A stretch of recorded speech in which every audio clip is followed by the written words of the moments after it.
अस्सलाम वालेकुम, hello and welcome to yet another video. और ये रिव्यू है T9 Pro Max का। ये एक एप्पल का प्रोडक्ट नहीं है, ये एक एंड्रॉयड स्मार्ट टीवी बॉक्स है। आज की वीडियो में इसका कंप्लीट रिव्यू करूंगा और इसकी परफॉर्मेंस के बारे में बात करेंगे। एंड में बात करेंगे क्या इस डिवाइस को हमें लेना चाहिए या नहीं। ज़्यादा देर नहीं करते हैं, वीडियो शुरू करते हैं। मेरा नाम है रज़ा और आप देख रहे हैं टेक गीक उर्दू।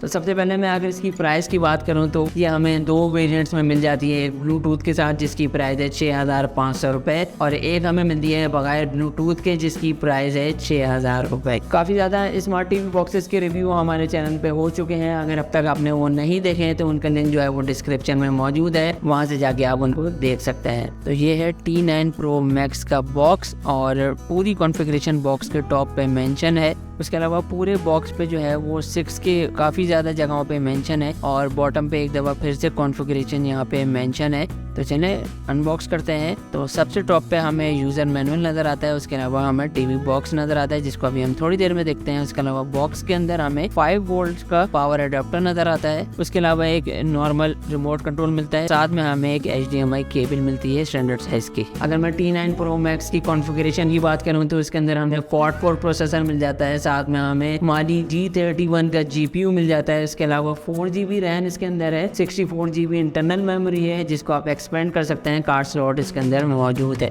तो ये है हमारी डिवाइस। ऊपर से काफ़ी अच्छा पैटर्न और काफ़ी ज़्यादा अच्छी ऊपर से डिवाइस है। फ्रंट पे इसकी छोटी सी स्क्रीन मिल जाती है जिसमें टाइम शो होता है और वाईफाई की इंडिकेशन है और टोटल प्लास्टिक में है। बैक साइड पे इसकी मेन पोर्ट्स मिल जाती हैं, power port, HDMI port, Ethernet की पोर्ट और AV की पोर्ट इसके अंदर मौजूद है। उसके अलावा डिवाइस की लेफ्ट साइड पे हमें कार्ड स्लॉट मिल जाती है। इसके अलावा USB की 2 पोर्ट्स मिल जाती हैं और छोटी सी डिवाइस है, एक हाथ में इजीली आ जाती है। आप इसको किसी भी LCD के पीछे आराम से प्लेस कर सकते हैं। अगर बॉटम की बात करें तो वेंटिलेशन के लिए यहाँ पे ग्रिल मौजूद है। उसके अलावा एक छोटी सी कॉन्फ़िगरेशन यहाँ पे मौजूद है जिसमें रैम जो है वो 6GB मेंशन हुई है। उसके अलावा रोम जो है वो 64GB है और बॉक्स पे जो है वो रैम वो है 4GB। तो डिवाइस के बैक पे और जो बॉक्स के ऊपर कॉन्फ़िगरेशन है उसमें दोनों जगह थोड़ा सा फ़र्क मुझे नज़र आया। अगर मैं डिवाइस की बिल्ड क्वालिटी और लुक्स की बात करूँ तो जो लुक्स हैं वो ऊपर से काफ़ी ज़्यादा बेहतर है। एक पैटर्न ड्रॉ हुआ है, सेंटर पे नाम मौजूद है। बिल्ड क्वालिटी की अगर मैं बात करूँ तो ये डिवाइस जो है वो स्क्वायर शेप में है और टोटल प्लास्टिक से बनी हुई है। और टू बी वेरी ऑनेस्ट काफ़ी मुझे एक चीप सी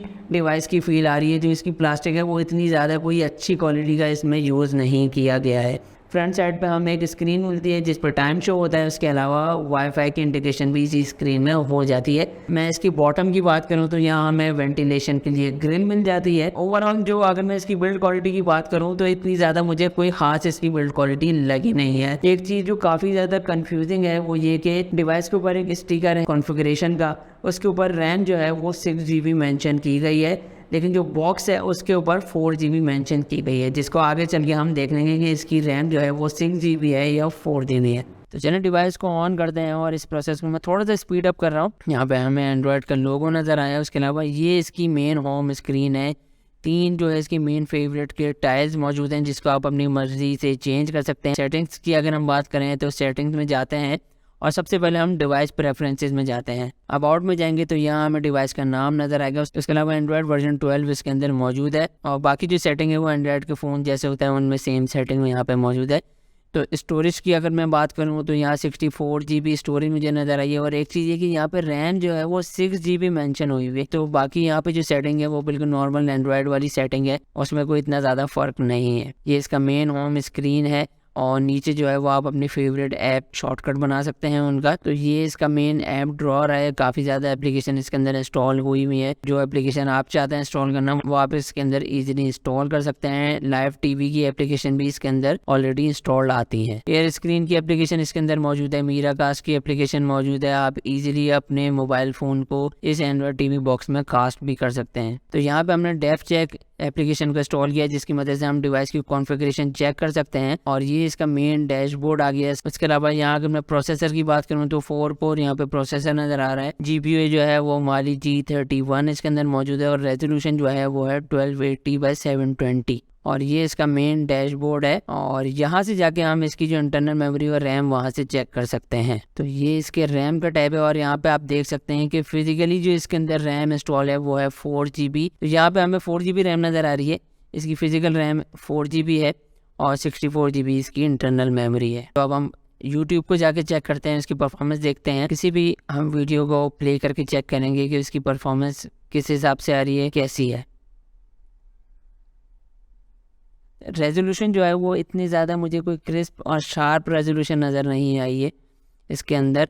और जो इसकी वीडियो प्लेबैक है ये तो खैर YouTube है, तो ये 1080p इसकी मैक्सिमम इस वीडियो की रेजोल्यूशन है। अगर आप कोई भी स्ट्रीमिंग वेबसाइट यूज़ करते हैं तो उसके लिए आपके पास इंटरनेट एक अच्छी स्पीड का होना चाहिए। तो रेजोल्यूशन ये आप लोगों के सामने है और परफॉर्मेंस जो है वो ठीक है, लेकिन कहीं कहीं इसमें जो परफॉर्मेंस में मुझे लैग नज़र आया और थोड़ी सी इसकी स्लो परफॉर्मेंस मुझे फील हुई है। एप्लीकेशन ओपन होने में भी ये थोड़ा सा टाइम लगा रही है। तो अब ऐप ड्रॉअर में आएंगे और हमेशा की तरह किसी भी लाइव टीवी एप्लीकेशन को ओपन करके चेक कर लेंगे इसकी परफॉर्मेंस।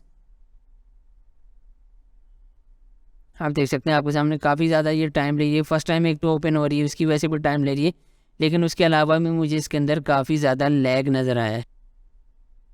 सारे इसके अंदर टीवी चैनल्स मौजूद हैं, आप अपनी पसंद के चैनल को इजीली एंजॉय कर सकते हैं। तो ये इसके अंदर सारे टीवी चैनल हैं। कॉपीराइट रीज़न की वजह से मैं किसी भी चैनल को इस पर प्ले नहीं करूँगा। लाइव टीवी नेट के अलावा रेड बॉक्स टीवी और स्विफ्ट स्ट्रीम्स ऐप्स इसके अंदर ऑलरेडी मौजूद हैं। उसके अलावा अगर कोई और एप्लीकेशन आप इंस्टॉल करना चाहते हैं तो आप ईजीली इसके अंदर इंस्टॉल कर सकते हैं।